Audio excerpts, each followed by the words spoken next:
ಮೀನುಗಳು ನೀರನ್ನು ಹೇಗೆ ಕುಡಿಯುತ್ತವೆ ಎನ್ನುವುದರ ಬಗ್ಗೆ ಯೋಚಿಸಿದ್ದೀರಾ? ಇದು ಆಶ್ಚರ್ಯ ಮತ್ತು ಆಸಕ್ತಿಯನ್ನು ಉಂಟುಮಾಡುವ ವಿಷಯದ ಬಗ್ಗೆ ತಿಳಿಸುತ್ತದೆ. ಮೊದಲು ತಿಳಿದುಕೊಳ್ಳಬೇಕಾದ ವಿಷಯವೆಂದರೆ, ಸಿಹಿನೀರಿನ ಅಥವಾ ಉಪ್ಪು ನೀರಿನ ಮೀನುಗಳೇ ಆಗಿರಲಿ ತನ್ನ ಪರಿಸರಕ್ಕೆ ಸಂಬಂಧವಿಲ್ಲದಂತೆ ಬದುಕಲು ಸಾಧ್ಯವಿಲ್ಲ.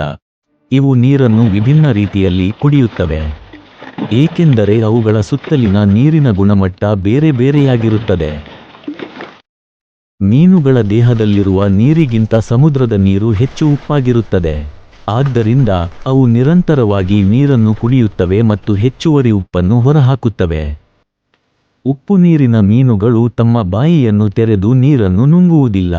ಬದಲಾಗಿ ಅವು ತಮ್ಮ ಮೂತ್ರ ಮತ್ತು ಸಂತಾನೋತ್ಪತ್ತಿ ಕಾಲುವೆಗಳಿಂದ ನೀರನ್ನು ಹೀರಿಕೊಂಡು ವಿಶೇಷ ಕೋಶಗಳ ಮೂಲಕ ಉಪ್ಪನ್ನು ತೆಗೆದುಹಾಕಿ ಶುದ್ಧ ನೀರನ್ನು ದೇಹಕ್ಕೆ ಕಳುಹಿಸುತ್ತವೆ.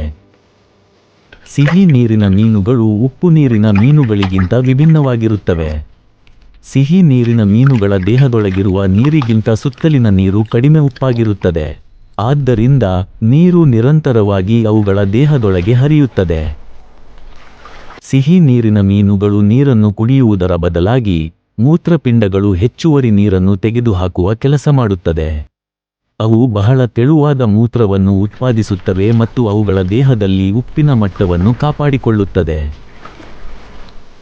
ಹೀಗೆ ಎರಡೂ ರೀತಿಯ ಮೀನುಗಳು ತಮ್ಮ ದೇಹದಲ್ಲಿ ಸರಿಯಾದ ಪ್ರಮಾಣದ ನೀರು ಮತ್ತು ಉಪ್ಪನ್ನು ಇಟ್ಟುಕೊಳ್ಳುವ ಮೂಲಕ ತಮ್ಮ ಕ್ರಿಯೆಯನ್ನು ನಡೆಸುತ್ತದೆ. ಹೆಚ್ಚಿನ ವಿಷಯಗಳ ಬಗ್ಗೆ ತಿಳಿಯಲು ಈಗಲೇ ಸಬ್ಸ್ಕ್ರೈಬ್ ಮಾಡಿ. ನಮ್ಮ ಲೈಬ್ರರಿ